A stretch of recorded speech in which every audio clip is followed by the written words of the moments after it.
So This Is Love by 4 Curious Dad on AO3. Episode 50, Chapter 18, The Past. Rough day. Aizawa got into the living room when he saw Shinso was relaxing at the sofa, their cat surrounding him. Yeah, kid. Dinner? Done. Sasha came over for a while. Okay, good. You look horrible. Thanks. That's my charm. Aizawa put down his vest, then went straight to the refrigerator looking for cold water. Shinso, do you talk to Todoroki often? Todoroki? Yes, we are. Mostly about captain training. Shinso pulled out his phone from his pocket. Now that you mentioned, he hasn't messaged me for days. After Bakugo's rescue, I guess. Really? Is that normal?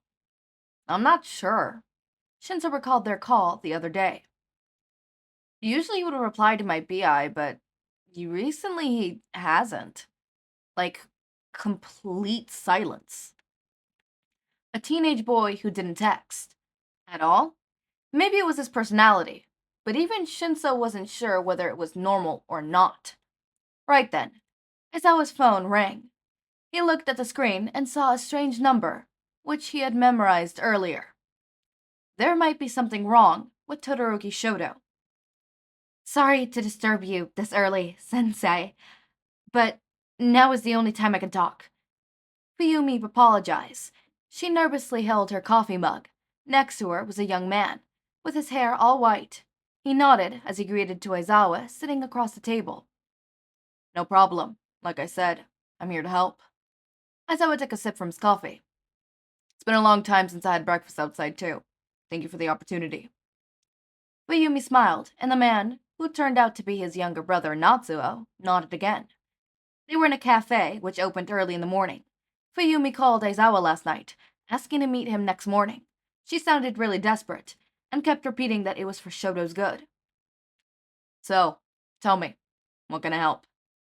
Aizawa went straight to the problem. Sensei, you have to help us help Shoto. Her lips trembled before she could speak clearly. Natsuo wrapped a hand around her shoulder, squeezing and rubbing her arms, gently encouraging her to speak. Of course, but I need to know why and how.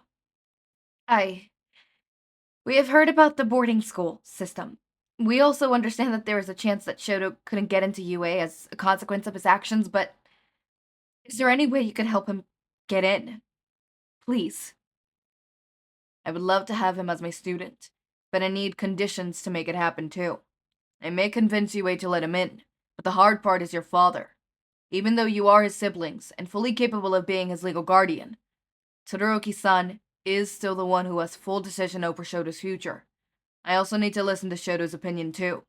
If he doesn't want to go, I can't do anything. Although I really doubt that chance. You have to, if you don't want him to die. Natsuo hissed through his teeth, ignoring Fuyumi trying to calm him down. What do you mean? Who's gonna die? Shoto! Something's fucking wrong with that old man the other day.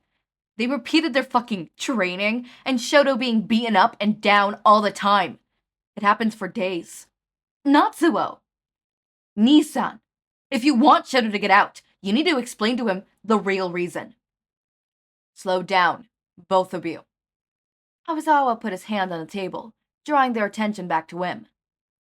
Tell me clearly what happened. Aizawa never thought the past that quiet. Something obvious.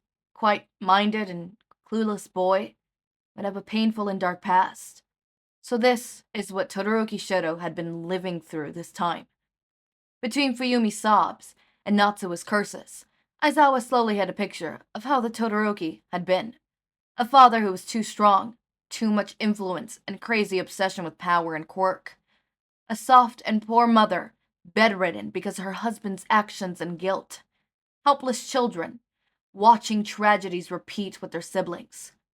For Todoroki Shoto, growing up and becoming a soft and pure-hearted boy with goodwill like him would be called a miracle. Enji was very strict and serious about training a son, treating him as if he was a subordinate, his tool, less than his own blood. Wounds and scars come and go in the name of training. Their house was full of the crying boy and the whining for a while. Time passed and turned to grunted and screams. There were days that the man passed the limit of combat training. Those days when Fuyumi and Natsuo clinged tightly to each other, hiding in a room which was the furthest of the practice space, closing their eyes to forget about the sounds of fists falling down, a body slamming down to the floor, or their brother begging to stop. They were just kids. They couldn't do anything. There was no one on their side. They tried to inform adults, police, anyone who could help, but all they got was ignorant attitudes and broken-hearted comments. He's a hero. Of course the kid should be training and becoming a hero too. I don't see any problem with that. He'll be fine. Of course training will have some injuries. Are you jealous because he cared about your younger brother more than you? You shouldn't think that, you know. They were considered failures and didn't even have the man's attention. They were too weak and helpless to stop the man. They couldn't even dare to offer their brother a small comfort, since they were prohibited to enter or get close to his room, to give him food and care after an unsuccessful training session.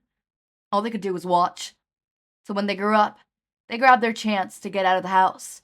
Fuyumi became a teacher and rented an apartment near her workplace. Natsuo stayed in a dorm in his university. They succeeded to leave. Their brother wasn't. And now, there was a chance for him to get out too. They couldn't do anything for him in the past. Today was their opportunity to help him. It was their time to grab that chance in Shoto's place and pull him away. They just hoped that this time, finally, they met the right person who cared enough and he was capable enough to help them, to help Shoto. And damn right they were.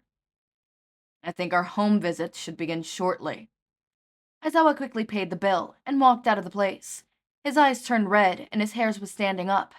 His quirk was activated, but his enemy wasn't there. Oh my god. Finally! Actually, finally. Like, I am glad that Todoroki is now gonna get the help that he so desperately needs, right?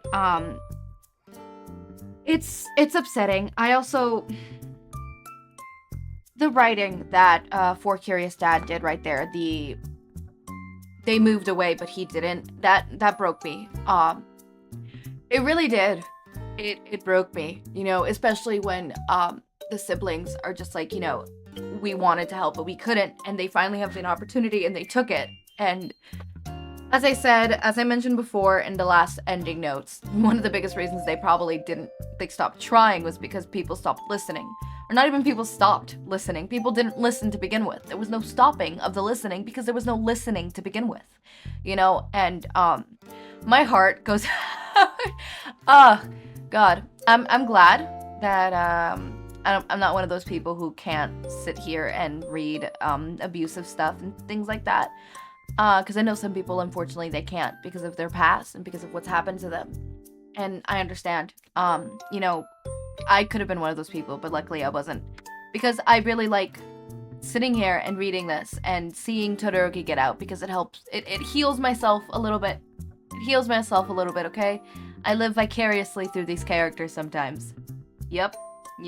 Ever since I learned what vicariously means, oh my god, I have used it like there's no tomorrow. But next chapter is called Chapter 19, Chance. Aizawa finally had the home visit that he wanted. Todoroki knew about his future. Sero got a chance to talk to Todoroki. Okay, alright. Okay, wonderful. Amazing. I'm deeply upset. Okay, as always, my raindrops, make sure to eat, sleep, drink water, take your meds. Have a wonderful day or night. Link to my Discord server and socials are down in the description. Subscribe to see more of my content, and thank you so much for watching.